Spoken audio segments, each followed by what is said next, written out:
Hi, I'm Michael Cashew. And I'm Adee Cashew, and you're listening to the WAG Podcast. This podcast is about health, wellness, and personal development. Each episode is a short conversation between Adee and I on a single topic with actionable steps. We cover everything from food, mindset, fitness, and relationships. We started WAG because of the way health and fitness changed our lives, so we hope to share a tool or two that helps you along your way.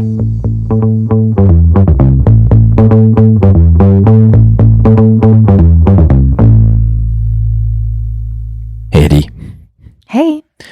Thank you for joining us today. Today, we're talking about what to do if and when you gain weight or have different body changes during the winter.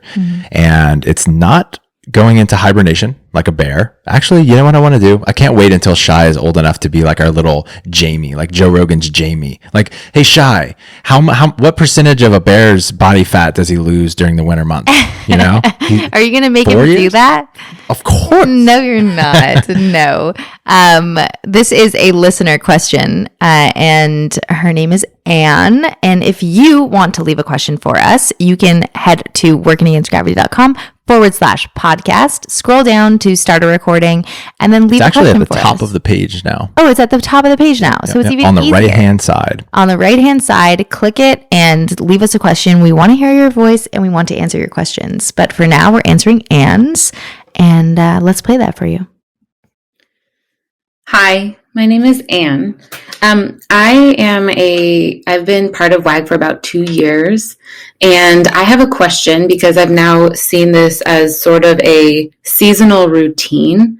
As I leave the summer and enter into the fall winter season, I tend to put on a couple pounds, and it's not a big deal. It's usually just like 2 to 5 pounds, but it is a cycle that I'm hoping you can help me think about and address. I am someone who's incredibly active during the summer months. I'm biking and swimming and running a lot. I'm doing CrossFit workouts, and I'm just like moving.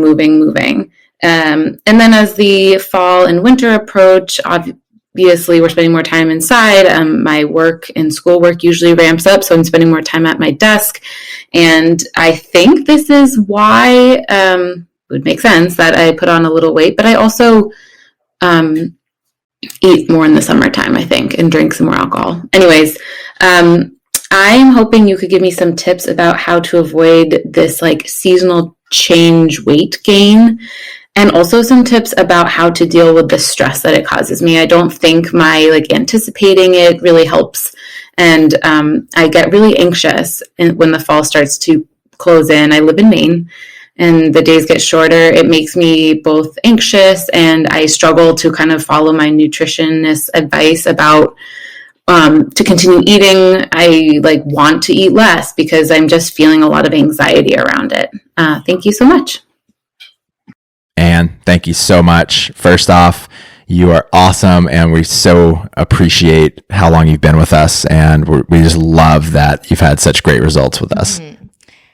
I completely resonate with this question. I feel like my year as well as yours goes through cyclical changes where there's certain times of the year that the weather just really impacts how much I move and how much I eat and how I feel about life in general. Living in Austin, Texas does help. It's pretty much sunny most of the year. But if that's not an option for you to become our neighbor, you can move to Arizona, you can move to Florida. But if that's not an option for you, we're going to talk about some things to think about if and when you experience. So the first part of this is kind of what to do mentally, like how to cope with all of this. First and foremost, recognize that this is natural for our weight to fluctuate. Like this is something that all of us go through. And also really acknowledge yourself for how much you're crushing it. If your weight is so consistent all year that you're concerned about 2 to 5 pounds, you are doing amazing. We've worked with so many different people, and I can speak for myself. Like, you are doing so much better than I am. So really just acknowledge yourself and give yourself credit for all of the hard work and consistency that you have. Yeah, I think it's really awesome. And I think I would like to have a deeper conversation with you, and some questions that I would ask you that maybe you can ponder for yourself and talk with your coach about is what exactly about, because it sounds like you notice that there is this rhythm in this cycle and you have come to terms with it to some degree, but anticipating it is not helping. And I would ask yourself, what about it is causing the stress and anxiety? Are your clothes fitting a little bit differently? Is it the way that you're performing in the gym? Is it something else completely? Because it sounds like there could be some other things that are contributing that we will get into a little bit later. But just ponder a little bit about what about it is making you want to break this cycle. Because I think the stress and anxiety around it can put a lot of focus there, and then actually could be it might seem counterintuitive, but it could make this whole situation harder. It's putting a little bit of a charge to, oh my gosh, the fall is coming and I gain 5 pounds every fall and I don't like it, and for XYZ reason. And that it's kind of like when I ride a bike. I'm not the best bike rider. Yeah, she's not. I'm a little bit anxious when I ride a bike and I see this tree or whatever in front of me and I'm like, don't hit the tree, don't hit the tree, don't hit the tree, and I'm looking right at the tree, and every time I run right into the tree. It's kind of like that. So I'm just curious, what about it is really creating that knot inside you? So some reasons that this could be happening. Number one, and this may be the actual culprit, you already called out. It sounds like you're moving some amount less, and so you're a good bit less. Yeah, you're burning less calories. You're probably also outside less, which if you're out in the sun, you're probably burning more calories that way as well in the summer.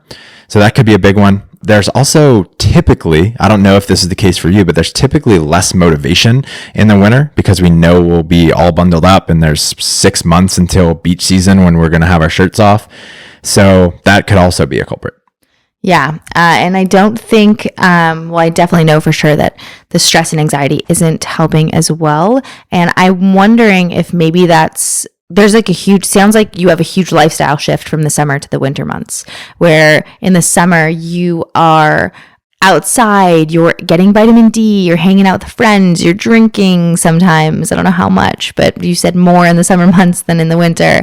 You are biking and playing and doing CrossFit workouts and doing all these things. And the way you described it, I could tell in your voice that you had a lot of happiness around what you're doing in the summer. And you were feeling a little down about what happens in the winter, where you have more work that comes up. You're sitting at a desk, the weather changes, you're indoor more. And there was a little bit of a downer tone. Which is also normal. Totally. I can so relate to that personally, if that's kind of the case for you. When I lived in Salt Lake City, it was gray for months, and I would get legitimately depressed every single year. Seasonal depression, right? Mm-hmm. And I think one of the things that you did was you went to some tanning beds, right? Yep. And I think that really helped you. Yeah, it felt really great. There's something, I don't know how good the research is on this, but there's some evidence to support getting vitamin D, just getting more vitamin D exposure. So sitting in a tanning bed occasionally can help in winter months. That also could be, that research could be funded by the tanning salons. I don't know. Don't quote him on that, but it did make you feel better. And I think some people just honestly feel better when their skin is a little bit more tanned. Not promoting that you should be in tanning beds all the time, but you have a great tan, Ann. Could help. And it could be the heat too. So something that could be a better alternative might be going into a sauna and just being somewhere where you're getting warmed up, like your whole body's getting warmed up. I could see a sauna being something that just improves your mood and makes you feel really good. Another thing is that there are typically a lot more temptations in the winter. All of the best holidays are in the winter: Thanksgiving, Christmas, Hanukkah, yes. Do y'all eat a ton of food during Hanukkah? Yeah? We have jelly-filled donuts and chocolate What about gefilte fish? Gefilte fish is at every Jewish holiday, basically. That's a funny thing. Gefilte fish. Oh my gosh. I like it, depending on who makes it. So what you're saying is that there's lots of temptations in the winter months. So it could be worth we're moving to strategies where it's like, okay, how can we break the cycle? How you're anticipating that this might happen. You've talked to your coach about it. Your coach you could lower your calories. That is one option because you're moving less, and that could be it. It sounds like your coach might be suggesting that is not the case, and they know you significantly better than we do. You've been working with them for 2 years. So I would definitely listen to them. And it also could be maybe using a little bit more planning for the winter months, maybe not having temptations around, not like being a little bit better prepared for some things that might throw you off track during this time of year. So this is embarrassing, but I spaced off for a second. Are you talking about strategies? Yeah, I'm talking about removing temptations and how things are more tempting in this period of time of the year. Got it.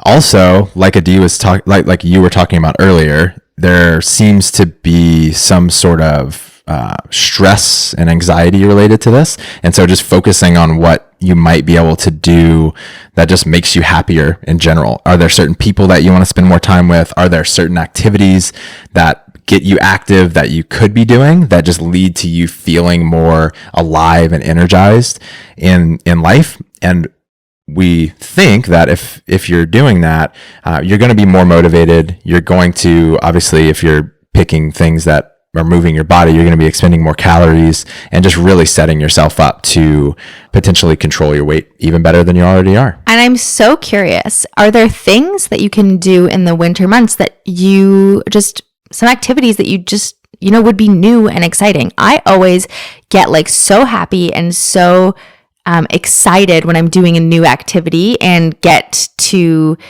it's kind of a distraction from all the other things. So right now, Michael and I have recently started rock climbing, and I think about it a lot, and I go spend a lot of time doing that. And that time probably would be spent sitting on the couch and watching TV or doing something a little bit more sedentary. And it's been really, really fun having this new activity and adventure. And you seem to live in a place that there's this severe seasonal change. We don't. But for you, maybe, skiing or snowboarding or going to an indoor rock climbing gym that you can do that indoors. Doing, if like across, not nobody, it doesn't sound like you want to do multiple CrossFit classes in a day. And, the outdoor, some of the outdoor activities aren't available, but it could even be a creative pursuit. Like maybe it's a painting class, or maybe it's like something different that can just like perk up your mood a little bit when this time of year you're sitting at a desk a lot more and you're not getting to do the things that you love to do. Are there things that you've never tried before that you could do during the winter that can perk you up a little bit more? And I think happiness is just such a huge contributing factor to our consistency in our diet, how we're treating ourselves, the choices that we make when it comes to the way that we move, the way that we feel. Like it's such a big factor. And I'm wondering if that resonates with you. Try it on. If it doesn't fit, leave it, ignore me. But if you try being happier and it doesn't work out. Hey, Shai, look up rock climbing gyms in Anne's hometown. That would be great. He's 4 years away from that, maybe? No. Really appreciate the question and I hope that this was helpful.